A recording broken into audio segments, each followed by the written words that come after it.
자, 오늘은 비트박스를 어떻게 하면 실력이 빨리 늘 수 있는지 그 연습 방법에 대한 이야기를 함께 나눠보도록 할게요.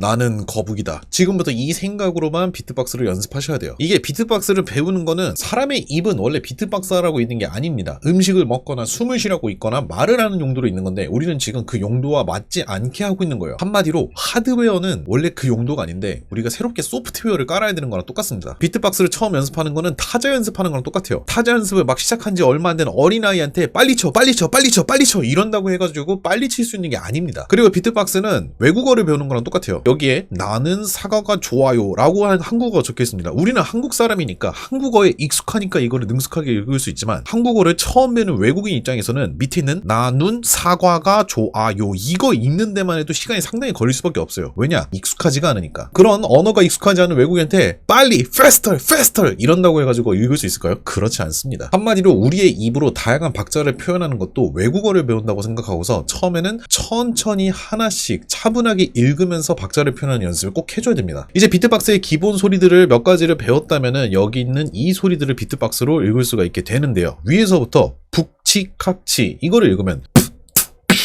이런 박자입니다. 이걸 반복하면은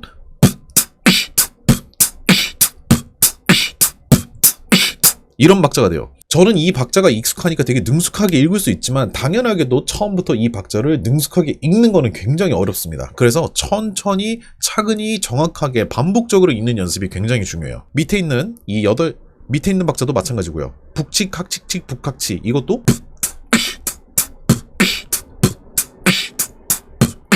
그리고 이 밑에 있는 뭔가 굉장히 기다란 이 박자 이거 같은 경우도 부지지부 카지지부 지지부지 카지지부 숫자가 갑자기 개수가 압도적으로 많아지니까 처음에 머리가 하얘지거든요. 이것도 마찬가지예요. 처음부터 빠르게 읽으려고 하지 말고 무조건 천천히 읽어서 부지지부 카지지부 지지부지 카지지부 암기가 되고 반복적으로 편안하게 읽을 수 있을 때까지 연습을 해야 됩니다. 그래서 이거를 빠르게 읽을 수 있게 됐다. 그럼 비트박스로 천천히 빠르게 읽는 거예요. 이게 더 익숙해졌다. 그럼 더 빠르게 이렇게 읽을 수 있게 돼요. 그래서 비트박스는 타자 연습이랑도 똑같고요. 외국어를 배우는 거랑 똑같습니다. 처음부터 빠르게 막 읽으려고 하는 게 아니라 하나하나 정확하게 읽는 연습을 하시면은 충분히 좋아질 수가 있습니다. 이렇게 연습하면은 기본 박자를 금방 끝낼 수가 있어요. 자, 기본 박자를 이제 완벽하게 끝낼 수 있다는 거는 정확도가 쭉 하고 올라간다는 뜻이고요. 자, 이제 두 번째로 넘어가 보도록 하겠습니다. 맨 처음에 기본 박자밖에 할 줄 모르는 상태면은 맨 처음에 기본 박자만 연습을 해왔던 사람이 갑자기 화려한 비트박스를 보여달라고 하면 뭐부터 해야 될지 모릅니다. 왜냐? 머릿속에 기본기만 배웠으니까요. 영어로 치자면은 알파벳만 배웠고 알파벳 읽는 방법만 배운 거예요. 알파벳 뜻이라든지 뭔가 문법 이런 건 모르는 상태인 겁니다. 자, 그렇다면 어떻게 될까요? 최대한 다양한 걸 많이 접해보는 게 가장 좋아요. 어떤 방법이 있냐? 내가 평소에 즐겨 듣던 음악들을 다시 한 번 더 들어보는 거예요. 그러면 그 음악들에는 다양한 악기들이 들어가 있습니다. 우리가 앞에서 기본 박자를 배웠죠. 그럼 그 기본 박자를 이제 내가 응용해가지고 그 음악에 나오는 드럼 박자를 입으로 외워보는 겁니다. 이런 식으로요. 예를 들자면 마이클 잭슨 빌리진에서는 이런 박자가 나옵니다. 북치칵치 북치칵치 북치칵치 북치칵치 음악에 나오는 드럼 박자에 귀를 기울이고서 그 드럼 박자를 똑같이 또 외우기 시작하시면 돼요. 그 드럼 박자를 똑같이 외운 다음에 이번에는 내가 그 음악의 드러머가 됐다고 생각하고 실제 그 음악을 틀고 그 음악 위에다가 비트박스를 해보는 연습이 가장 좋습니다. 예를 들자면 마이클 잭슨 빌리지는 이런 식으로 리듬을 똑같이 따라해볼 수 있고요. 또는 신해철의 그대에게 이런 노래에서는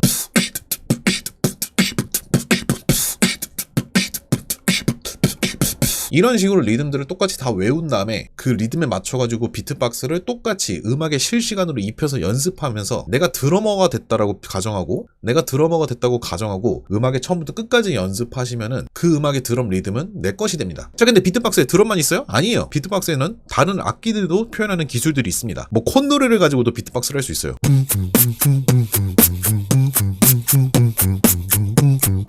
그래서 비트박스를 연습하실 때는 내가 드러머이기도 한데 나는 연주자다.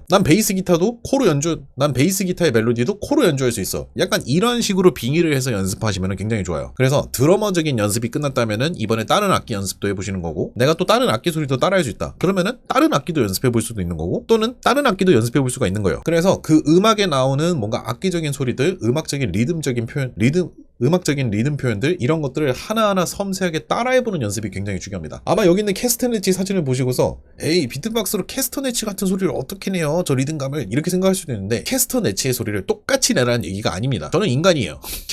저는 캐스터네치가 아니에요. 근데 이런 식으로는 조금 따라해볼 수 있죠.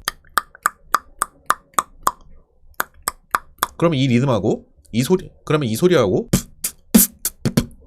이 리듬하고 섞었을 때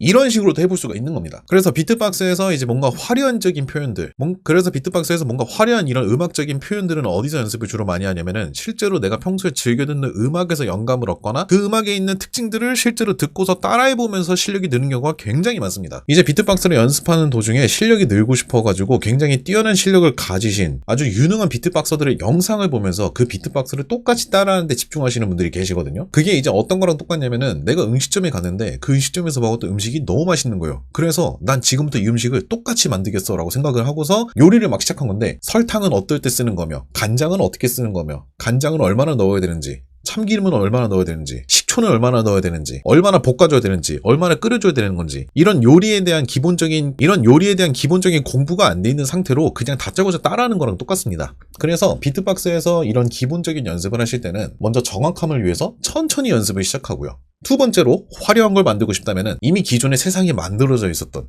화려하고 멋진 음악들에서 특징과 영감을 따라해보는 연습을 하신다면 점차 기본적인 실력이 쌓아지고요. 그 실력이 쌓아지면 더욱더 멋진 비트박스를 보여주는데 아주 큰 도움이 될 거라고 저는 도움이 될 수 있을 거라고 이야기를 드리고 싶습니다. 오늘 제가 준비한 영상은 여기까지고요.